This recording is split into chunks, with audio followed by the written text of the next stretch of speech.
शादी तो करने जाते हैं राजू ना बता के, होते हैं रिजवान। ये तो मेरी मर्जी है, मैं किसी हिंदू लड़के से कर लूं शादी। मुस्लिम लड़के स्कूलों के बाहर खड़े होके हिंदू बहनें जो स्कूल से बाहर आ रही होती हैं उन्हें तरह तरह से स्मार्ट बन के या बाइक दिखा के या कार दिखा के या उन्हें किसी तरह से झांसे में लेकर फंसाते हैं। दोस्तों नमस्कार, आज हम बात करेंगे उत्तर प्रदेश के उस कानून के ऊपर जो योगी आदित्यनाथ की तरफ से मंजूरी मिल चुकी है, लव जिहाद के ऊपर। 2 महीने पहले आपको नोटिस देना होगा शादी करने के लिए।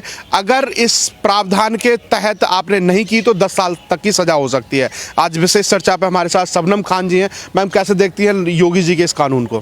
मैं इसका बड़ा स्वागत करती हूँ भाई, और मैं योगी जी का भी शुक्रिया अदा करना चाहती हूँ, क्योंकि काफ़ी समय से हम देख रहे हैं कि ज़्यादातर हिंदू बहनों को लव जिहाद के नाम पर कहीं ना कहीं मर्डर किया जा रहा है, प्रताड़ित किया जा रहा है। शादी तो करने जाते हैं राजू नाम बता के, होते हैं रिजवान। शादी तो करने जाते हैं मोनू बताकर, लेकिन होते हैं माजिद। तो ये जो चीज़ थी इस पे अंकुश लगेगा, ऐसा मेरा मानना है। और मुसलमानों को भी खुश होना चाहिए, क्योंकि कुछ % लड़के जो इस तरीके की हरकतें किया करते थे, उस वजह से पूरा इस्लाम धर्म बदनाम था, उस वजह से सारे मुसलमान भी बदनाम थे।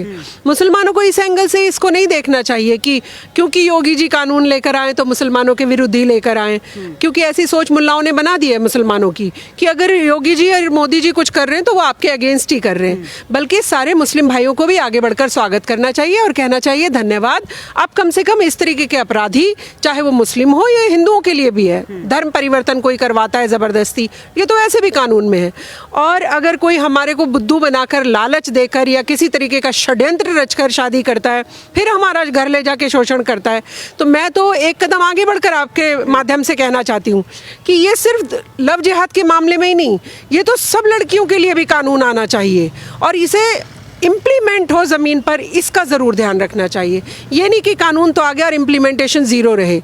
ऐसे लड़कों पर कड़ा शिकंजा भी कसा जाए, इसका भी योगी जी ध्यान रखें, तब मज़ा आएगा इस कानून का। शबनम जी, सबसे बड़ी बात है कि जैसे ही कानून को मंजूरी मिली तो कहीं ना कहीं विपक्ष ने भी निशाना साधना शुरू कर दिया। कह रहे हैं कि ये तो पहले से भी कानून था, या फिर कुछ कांग्रेस पार्टी के कुछ नेता हैं वो कह रहे हैं कि इंटरकास्ट मैरिज करते थे, उस पर पाबंदी लगाने की वजह से इन्होंने धर्म की आड़ में लेकर के उसको रोकने की कोशिश कर रहे हैं। यही तो है ना कि समझे बिना अगर आप कुछ कहेंगे तो फिर बात समझ नहीं आएगी। मैं आपके माध्यम से जनता को भी समझा देना चाहती हूँ और विपक्ष को भी शायद समझ में आ जाए, ये इंटरकास्ट मैरिज को रोकने के लिए नहीं है। ये तो मेरी मर्जी है, मैं किसी हिंदू लड़के से कर लूं शादी, किसी मुसलमान लड़का कोई भी हिंदू लड़की से या किसी दलित बहन से कर सकता है शादी, कोई दिक्कत नहीं है। ये उसको रोकने के लिए नहीं है। ये वो अपराधी जो मेरे से शादी करके घर ले जाके फिर कहते थे अब तुम मुसलमान बनो, ये ऐसे व्यक्तियों के लिए है जो ब्रीफकेस में पैक करके डेड बॉडी को सड़ा गलाकर फेंक दिया करते थे, ये उन लोगों के लिए है। वो जो आपने देखा कि लड़की के टुकड़े टुकड़े करके घर में दबा दिया, ये उन लोगों के लिए है। तो विपक्षियों से मैं पूछना चाहती हूँ आपके माध्यम से, अपराधियों के साथ खड़े हैं या बहनों बेटियों के साथ खड़े हैं? अगर अपराधियों के साथ खड़े हैं तो उन्हें ये कानून कभी समझ नहीं आएगा, लेकिन अगर बेटियों के साथ खड़े हैं तो उन्हें ये कानून ज़रूर समझ आ जाएगा। मैं स्कूलों के बाहर देखती हूँ किस तरह से मुस्लिम लड़के इस तरीके का जाल बुनते हैं। ये कहने में डरना नहीं चाहिए, जो सच्चाई है उसे कबूल करना चाहिए। मुस्लिम लड़के स्कूलों के बाहर खड़े होके हिंदू बहनें जो स्कूल से बाहर आ रही होती हैं उन्हें तरह तरह से स्मार्ट बन के या बाइक दिखा के या कार दिखा के या उन्हें किसी तरह से झांसे में लेकर फंसाते हैं। फिर जब मुसलमान में तो जब तक आप मुसलमान नहीं हो जाएंगे शादी नहीं मानी जाती है। तो हाँ, शरीयत की बात, किसी बात में ये शरीयत पे चले जाते हैं। ऐसे तो फिर हिंदू लड़की को आप देखने ही क्यों जाते हैं? शरीयत में तो ये भी मना है, आप दूसरे की बहन बेटी को देखना पाप है, गुनाह है, तो वो नहीं मानेंगे। लेकिन ये जो मौलानाओं ने सिखाया है, आप देखते होंगे समय समय पर मुल्लाओं के जो कसीदे पढ़ रहे होते हैं, आपको इतना लाख रुपया मिलेगा, आप एक हिंदू लड़की लेकर आओ, आप इतने लाख रुपया मिलेगा, आप इस तरीके के अगर षड्यंत्र में उनके साथ शामिल होते हैं तो ये सारा षड्यंत्र जो है अब इस पर लगाम लगने की तरफ जा रहे हैं हम। और मैं देख रही हूँ कि जितने बड़े बड़े मुद्दे थे चुटकियों में निपटते जा रहे हैं। चाहे वो आप और हम राम मंदिर की बात करें, सीना चौड़ा होता है गर्व। बड़े बड़े मुद्दों पर जिस तरह से प्रधानमंत्री जी और योगी जी काम कर रहे हैं, सैल्यूट करने का दिल करता है। और मुस्लिम अपराधी जो थे मुस्लिम वर्ग को मत इसमें काउंट करिए, मुसलमानों को, सारे देश के मुसलमानों को काउंट मत करिए। जो अपराधी वर्ग था, जो एक रैकेट इसी पर ही काम करता था, उस पर लगाम लगेगी। खुश होना चाहिए विपक्षियों को भी। शबनम जी, मैं रवीश कुमार का शो देख रहा था, उस पर लफ्ज़ जिहाद पर उन्होंने पूरा शो बनाया और उन्होंने इस तरीके से दर्शाया कि ये सिर्फ और सिर्फ मुसलमानों के खिलाफ खड़ा किया जा रहा है और ये कहीं ना कहीं नफरत की भावना से ये चीज़ें दिखाई दे रही हैं। अच्छा, एक बात बताइए, मैं मुस्लिम लड़की हूँ, अगर मैं कोई हिंदू लड़का पसंद करती हूँ तो मुल्ला क्या कहेंगे, ये तो मुसलमान ही नहीं है। तो क्या हिंदू भाइयों को ये कहने का, समझाने का अधिकार नहीं है कि आप भी सोच समझ के अच्छी वो तो रोकते भी नहीं है, वो तो मना भी नहीं करते हैं, आपकी तरह कट्टर भी नहीं है, कुछ नहीं कहते हैं। आप तो गर्दनी काटने पर पहुंच जाते हैं अगर बेटी आपकी किसी हिंदू की तरफ चली भी जाए तो, सोच भी ले शादी के लिए। तो आपको, अगर रवीश कुमार जी को बोल रही हूँ मैं कि ये मुसलमानों को भड़काना कब बंद करेंगे भैया?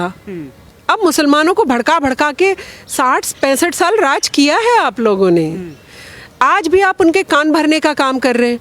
आज भी आप उनको ये सिखा रहे हैं कि देखिए, क्योंकि बीजेपी की सरकार है इसलिए जो भी कानून या कुछ भी चीज़ आती है वो सब मुसलमानों के अगेंस्ट आती है। बल्कि मैं अपने मुस्लिम भाइयों को आपके माध्यम से कहना चाहती हूँ और गर्व से कहना चाहती हूँ कि जितना मोदी जी ने मुसलमानों की रक्षा के लिए कानून लेकर आए हैं, अच्छे कानून, हमें सही दिशा की तरफ ले जाने वाले कानून, कोई और सरकार हमें गुमराही करके घूम रही थी।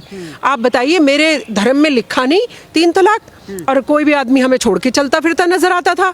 तो ये बहन बेटियों को सशक्तता, जो आप और हम हमेशा बात करते हैं, मैं हमेशा कहती हूँ उनको आर्थिक रूप से संपन्न करना, जैसे बहुत सारी स्कीम्स मैं देखती हूँ जो मौलाना और मुस्लिम नेता बहन बेटियों तक पहुँचने ही नहीं दे रहे हैं। आज मोदी जी ने काफ़ी सारी स्कीम बहन बेटियों के लिए चला रखी है मुस्लिम, लेकिन वो उनको वो चीज़ नहीं देने जाते। लड़कियां सशक्त हो सकती हैं, वो नहीं समझाएंगे। समझाएंगे क्या कि देखिए मुसलमानों के खिलाफ कानून आ गया, शुक्र अदा करिए वो अपराधी पकड़े जाया करेंगे जो किसी हिंदू की बहन बेटी के साथ बलात्कार किया करते थे। इसे बलात्कार ही कहेंगे, गुमराह करके शादी करना फिर उसके साथ रहना, वो बलात्कार की श्रेणी में ही आएगा।